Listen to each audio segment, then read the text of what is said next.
শিক্ষা তো ব্যবস্থা ধ্বংস হয়ে গেছে, সোশ্যাল ফ্যাব্রিক নষ্ট হয়ে গেছে, সবচেয়ে বড় ক্ষতি হয়েছে অ্যাডমিনিস্ট্রেশন।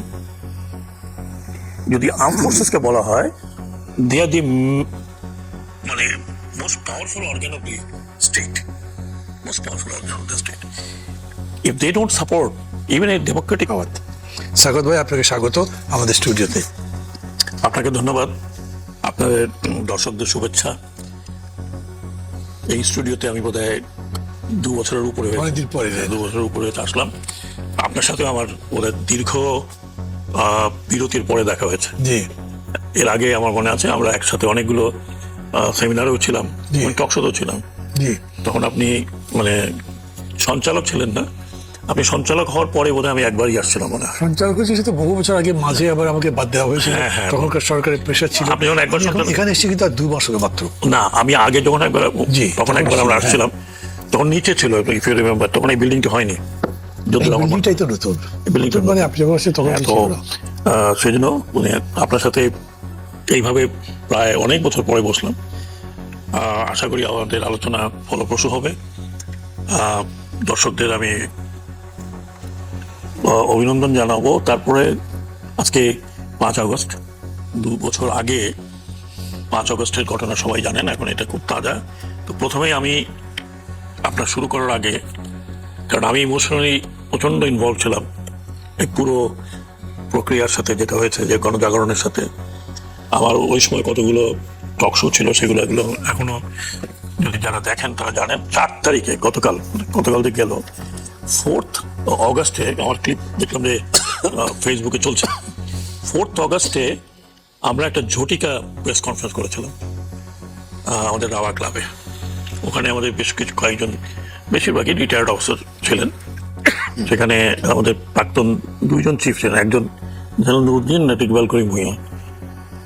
তো সেখানে আমরা কয়েকজন সেনাবাহিনীর প্রতি আহ্বান জানিয়েছিলাম যে, কারণ তার পরের দিন কিন্তু যেটা আমরা জানতে পেরেছিলাম যে সেনাবাহিনী উড গো ইন অ্যাকশন 5 তারিখে, এবং সেনাপ্রধানও কথাবার্তা বলেছেন। কিন্তু সেনাপ্রধান যেভাবে তার কথা বলেছেন সেটা আমার কাছে মনে হলো যে he could not say what he wanted to say, এবং তার যে অফিসাররাও, জুনিয়র অফিসাররাও বলতে পারেনি হোয়াট দে ওয়ান্টেড টু। আমি বহুদিন থেকে যখনই আমি হাসপাতালে কোনো কারণে গিয়েছি, ওখানে গিয়েছি, আমি সাধারণ সৈনিকদের যে মনের ভিতরে যা ছিল তা জানতাম। তারা কাস্টেড আমাকে শুধু জিজ্ঞেস করতো যে, স্যার আমরা জীবনে ভোট দিতে পারবো কিনা। That was only question that. বলে, স্যার ওই 2008-এ ভোট দিয়েছে, তারপর তার কোনো ভোট দিতে পারি না। গ্রামে গঞ্জে যেখানে ছিল না কথা বলি, সৈনিকদের ভিতরে একটা বিশেষ ফ্রাস্ট্রেশন দেখলাম যে যেইভাবে দেশ চলছে, আজকাল তারা তো এই দেশেরই সন্তান। ওরাই আমাকে কথাবার্তা দাও। তারপরে যখন এই জুলাই আন্দোলন শুরু হলো, যেহেতু আমি মহাখালীতে থাকি, বেরোতে দেখা হচ্ছে সোলজারদের সাথে, ওরা 2-4টা কথাতে বুঝে যেতাম যে, স্যার কি হচ্ছে, স্যার আমরা কি করবো, what should we do. Even 30 তারিখ 29 তারিখে যখন মহাখালীতে কিছু কিলিং হচ্ছিল, তখন ফিউ সোলজার্স যার সাথে আমাদের ওই মহাখালীর মোড়ে দেখা, সেখানে আমাকে তো চেনে সবাই, সেখানে ওই ওদের একই কথা, স্যার আমরা কি করবো, স্যার আমাদের তো হুকুম পালন করতে হবে। তো এইগুলো আমরা অবজার্ভ করেছি এবং দেখলাম, আমার কাছে যেটা মনে হয়েছিল, আমার কাছে না, আমরা যে কজন ছিলাম, যে সেনাবাহিনীকে যদি নামানো হয় এবং তাদেরকে কিছু কিছু জায়গায় করেছে, কিন্তু যদি ঢালাও ভাবে এমনি আর্মিকে বলেন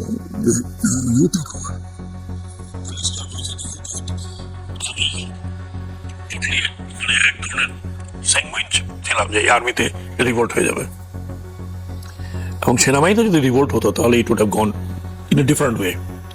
কারণ আমি নিজে 3rd নভেম্বর দেখেছি, 7th নভেম্বর দেখেছি, particularly 7th নভেম্বর দেখেছি, and one of those very few officers in cantonment throughout those period ছিলাম যখন জিয়াউর রহমান সাহেব হি কন্ট্রোলড। তো এইখানে তো এখন আর সেই জিয়াকে পাবো না আমরা খুঁজে। তো এটা আমাদের ভিতরে কয়েকজন সিনিয়র অফিসার, আমাদের ভিতরে একটা উপলব্ধি হলো যে আবার যদি ওরকম হয় তাহলে দেশের খুবই বিশৃঙ্খল অবস্থা হবে। There may be a section of army এই অর্ডার দিলে গুলি করতে হতো, করবে না। তো তখন আমরা আহ্বান জানালাম টু আর্ম ফোর্সেস, এটা আপনার কাজ না, আপনি করবেন না। জুনিয়র কমান্ডারদের বললাম যে আপনারা এরকম হুকুম দেবেন না, বিকজ এই হুকুম লফুল অর্ডার নয়। সেনাবাহিনীর লফুল অর্ডার হচ্ছে আপনি কমব্যাটে যাবেন, আপনি এনিমি নির্ধারিত থাকবে, সে আপনার সাথে যুদ্ধ করবে, আপনি তার উপরে আপনার যে ফাংশন সেটা করবেন। লফুল অর্ডার নয়। লফুল অর্ডার যদি ইভেন যুদ্ধের মতো যদি বলে তুমি ওই গ্রাম জ্বালায় আসো, that's not a lawful order. তো সো লফুল অর্ডার নয় এটা আপনি আপনার জনগণকে মারা, যেটা পাকিস্তান আর্মি করেছে। We should not do it. আমি মনে করলাম, পরে শুনলাম যে দ্যাট আহ্বান ওয়াজ মানে একদম মানে didn't fall flat. didn't fall flat. It went like বিদ্যুতের গতির মতো এটা এফেক্ট করেছে। এটা আমি বাড়ি থেকে দেখেছি। জি। তো 5 তারিখে আমরা একটা প্রসেশন বের করতে গিয়েছিলাম। আগে তো অনেকগুলো প্রসেশন হয়েছে, ডিওছে, and I was there. Almost আমরা কয়েকজন সিনিয়র ছিলাম, we were trying to lead it. 5 তারিখ সকালে বৃষ্টি হচ্ছিল সেদিন সকালবেলা। আমি আমাদের শাহিন যে কমপ্লেক্সটা আছে ওই পর্যন্ত আসলাম, তখন I got a very mysterious call, not identified. আমাকে বললো যে স্যার আপনি আগাবেন না, because you are on the tip of sniper, এবং আপনার যদি আপনার গায়ে লাগে you are not, you are killed, the whole যে বিপ্লবটা হচ্ছে এটা অন্যদিকে চলে যাবে। He didn't explain to me, I could understand. আমি জিজ্ঞেস করলাম আপনি কে? বললো স্যার আমার নাম আপনার জানার দরকার নেই। আমি অনেকক্ষণ দাঁড়ায় রইলাম, দাঁড়িয়ে চিন্তা করতেছিলাম যে হোয়াট ইট মেন্ট। তো দেখলাম যে এটা বড় একটা ইমপ্লিকেশন হবে। আর ওই দিন কিন্তু স্নাইপার বেশি অ্যাক্টিভ ছিল, ইউ নো ইট। এবং আমি নিজে দেখেছি সিএমএসে যে স্নাইপার শট করে মারা গেছে কয়েকজন। তো আজকে 2 বছর আগের কথা, মনে হয় যেন সেই দিনের কথা। শত শত 1,500 1,000 মতো মারা গিয়েছে বলে ইউনাইটেড নেশনস থেকে বলা হচ্ছে। আর আমরাও জানতাম শহীদ হয়েছেন তারা। যারা শহীদ হয়েছেন তারা শহীদ হয়েছেন, কিন্তু যারা এই যন্ত্রণা নিয়ে এখনো বেঁচে আছে, কারো চোখ নেই, কারো হাত নেই, কারো পঙ্গু হয়ে গেছে। আমি নিজে ব্যক্তিগতভাবে বিভিন্ন হসপিটালে অ্যাডভাইজার আমি গিয়েছি, সিএমএতে গিয়েছি, ছোট্ট একটা বাচ্চা দেখলাম যে তার মাথার খুঁড়িটা উড়ে গেছে। আমি যারা শহীদ হয়েছেন তাদের আত্মার মাগফিরাত কামনা করছি। যারা পঙ্গু হয়েছেন সমবেদনা জানাচ্ছি। আমরা যখন ইন্টারিম গভর্নমেন্টে ছিলাম আমরা চেষ্টা করেছি কম্পনসেশন বলবো না, অন্তত তাদের চিকিৎসা দেওয়ার জন্য যারা শহীদ হয়েছে তাদের ফ্যামিলি যাতে থাকতে পারে। মানে আমাদের প্রধান দায়িত্ব ছিল এটাই করা হয়েছে। অনেকে সিঙ্গাপুরে পাঠানো হয়েছে, থাইল্যান্ডে পাঠানো হয়েছে ফর ট্রিটমেন্ট, এখনো আছে, আই ডোন্ট নো। তো এটা অত্যন্ত দুঃখজনক। সবচেয়ে দুঃখ লাগে এই যে এটা আমাদের দেশ, আমরা সব বাইরে থেকে আসিনি, আমরা কোনো পাঞ্জাব থেকে আসিনি, আমরা সিন্ধ থেকে আসিনি। How could we do it? আমরা কিভাবে করতে পারলাম? আমরা আমাদের নিজেদের সন্তান তুল্য এদের সামনে কিভাবে গুলি মারতে পারলাম? আমি কয়েকদিনের জন্য যখন স্বরাষ্ট্র মন্ত্রণালয় ছিলাম, আই আস্কড পুলিশ, আপনাকে একবারও মনে হয়নি? They had no answer. They were repenting. তো তারা একটা কথাই বলছে যে স্যার আমাদেরকে এরকম বানানোর দায়িত্ব তো আমাদের ছিল না, আমাদেরকে যারা দায়িত্ব প্রাপ্ত ছিল তারা তো আমাদেরকে এইভাবে তৈরি করেছে। We didn't know what to do. তো এইগুলো আপনার ইতিহাস যারা লিখবে অত লিখবে। আজকে যারা আত্মাহুতি দিয়েছে, এই ছাত্ররা যারা 15 বছর 16 বছর পলিটিক্যাল পার্টি কিছুই যা করতে পারেনি, এরা জীবন দিয়ে সেটা করেছে। সেই জন্য আমি ব্যক্তিগতভাবে আমি অত্যন্ত পরাক্রান্ত মনে তাদের কাছে দোয়া করি যে উদ্দেশ্য নিয়ে এটা হয়েছিল আমরা ইন্টারিম গভর্নমেন্টে কতখানি করতে পেরেছি I don't know, but Bangladesh have to change. This change has to B ব্রট। আপনি আজকে করব, কালকে করব, পরশু করব না। এক্সিস্টেন্স, আমাদের নিজেদের এক্সিস্টেন্স, পলিটিক্যাল পার্টি এখন যারা হেলম অফ অ্যাফেয়ার আছে তাদের এক্সিস্টেন্সের জন্য চেঞ্জ হ্যাজ টু বি ব্রট। এইভাবে হলে এখন যে আমরা যে দেখছি এরকমই হবে, এর সাথে আরো খারাপ অবস্থা হবে। তো আমি এইটুকু বলে আপনার ইন্ট্রোডাকশনটা শেষ করলাম। আমাদের কন্ট্রিবিউশন যে একেবারে নাই তা নয়, কিছু কন্ট্রিবিউশন ডেফিনেটলি ছিল। Thank you. এরকম বোধহয় কেউ বলে না যে আপনাদের কোনো কন্ট্রিবিউশন নেই। আপনাদের বলতে যদি আপনি অন্তর্বর্তী সরকারকে বোঝান, অন্তর্বর্তী সরকার ছাড়া আমি বলছি ইন্ডিভিজুয়ালি আমাদের অনেকের সেটা contribution- নিশ্চয়ই আছে। রাওয়া ক্লাবের ওই মিটিংটা তো একটা হিস্ট্রি টার্ন করার মতো জি, ব্যাপার ছিল, মানব। এবং এগুলো নিয়ে নিউজগুলো মানে রাওয়া ক্লাবের যে মিটিংগুলো হচ্ছিল রিটায়ার্ড আর্মি অফিসারদের, এইটা দিয়ে সর্বমহলে তখন আলোচনা হচ্ছিল যে সেদিক থেকে আপনাদের কন্ট্রিবিউশন তো আছেই। তাছাড়াও as an adviser to the interim government, সেখানে আপনার আছে ইন্টারিম গভর্নমেন্টের মানে অনেক অবদান আছে, সেগুলো নিয়ে আমরা আলোচনা করব। তবে মানে আলোচনা শুরুর আগেই আমি আপনাকে ধন্যবাদ দিচ্ছি বিশেষভাবে যে আপনি যেভাবে একটা ইন্টারভিউ দিয়ে একটা আবহ তৈরি করেছেন, এটা আমার তৈরি করাই কষ্ট হতো হয়তো। মানে এটা হয় মনের মধ্যে থাকলে, আমি জানি না আপনি তো অনেকদিন ধরে কথা এরকম করে বলতে পারেননি সবার সামনে। আমি তো প্রতিদিনই বলছি টক শোর কারণে। আমি আমি আমি এখনো আই গেট ইমোশনাল, কারণ আমি নিজের চোখে দেখেছি তো। I've seen myself, the dead body. I've seen CMA হসপিটালে যখন আমি অ্যাডভাইজার গিয়েছি দেখেছি। আপনি মানে as a normal human being it's very difficult to stay, মানে দাঁড়াই আপনি দেখবেন এই হাজারি এই অবস্থা। এবং আমি এতটুকু একটা বাচ্চাকে দেখেছি তার মাথার খুলি উড়ে গেছে, এইটুকু বলে 8-9 বছর বয়সী and he was so jovial, এত জোভিয়াল ছিল যে কিছুই হয় না। কিন্তু পরবর্তী পর্যায়ে আমি পরে শুনলাম যে বাচ্চাটি এখনো অনেকে আমার সাথে দেখা করে, অনেকে যারা স্টুডেন্ট ছিল ওই সময়, কারো গুলি পেটের মধ্যে আছে, কারো হাত ঝাঁঝরা হয়ে গেছে। তো এগুলো তো কোনো যুদ্ধক্ষেত্রের মতো বিষয় না, এটা তো আমরা আর আমরা করেছি, আমরা আমরা আর আমাদের আমরা চালিয়েছি। আমরা আর আমরা জি, কি ছিল it was not a very political issue, একটা সামান্য issue that could have been resolved. সেটা করতে না গিয়ে আমরা এত ইগোস্টিক হয়ে যাই যখন পাওয়ারে যাই, যখন চেয়ারে বসি এবং চেয়ারকে যখন প্রলং করি বিভিন্ন বিষয়, দেন উই বিকাম ডেমিগড। এবং আমি দুঃখ বলে ফেলছি আপনাকে অনেক কিছুই পরবর্তী হয়েছে।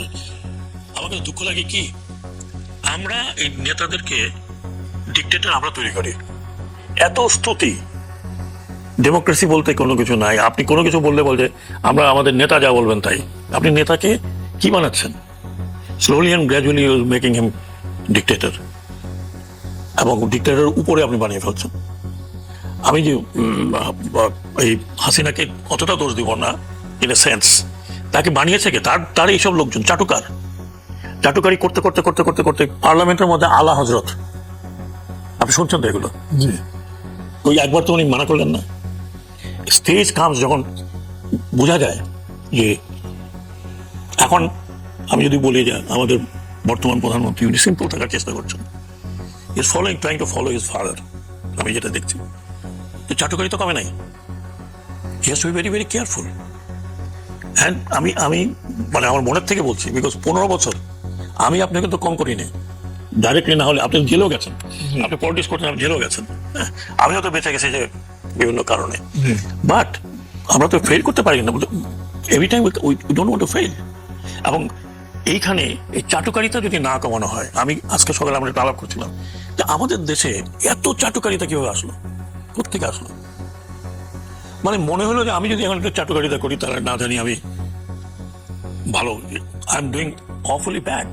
মানে এটা আমাদের হিস্ট্রিতে ছিল, এরকম মনে হয় না আপনার? ধরেন আমরা মুঘল সম্রাটদের যেভাবে শটডাউন করেছি, চাটুকারিতে পুরোটাই চাটুকারি। অ্যাকচুয়ালি আমি যদি মানে ক্ষুদ্র আমার হিস্টোরিক্যাল অভিজ্ঞতা বলি, এটা কারণটা হলো আমি যেটা মনে করি আমরা কখনো রুলার ছিলাম না। মানে আমরা মানে বাঙালি, আপনি হিস্ট্রি ঘাটে দেখেন বাঙালি কোনোদিন রুলার ছিল না। কাজে ওই রুলার ক্ল্যানের একটা বৈশিষ্ট্য আছে। আপনি north India for example, north India mostly ছিল রুলার ক্লাস। বাইরের থেকে আসুক নর্থ ইন্ডিয়াতে শুরু করেছে, ওখানে ধরেন নবাবরা এরা ওরা, আপনি রাজা মহারাজা, আমরা তো ছিলাম না। আমরা কোনোদিন ওইভাবে স্বাধীনভাবে নিজেদেরকে রুল করতে পারি নাই। আমরা সবসময় ছিলাম চাটুকার, ওই যে মানে ছাতা বর্দার আর কি। হুজুর যাচ্ছেন, হুজুর যেন পায়ে কাদা না লাগে এই জন্য হাত পাইতে দিলাম হুজুর। এই তো কাহিনী আছে আমাদের। হ্যাঁ, এগুলো কাহিনী আছে তো। আমরা এখন 50 বছর স্বাধীন হয়ে আমরা কেন বেরোতে পারছি না?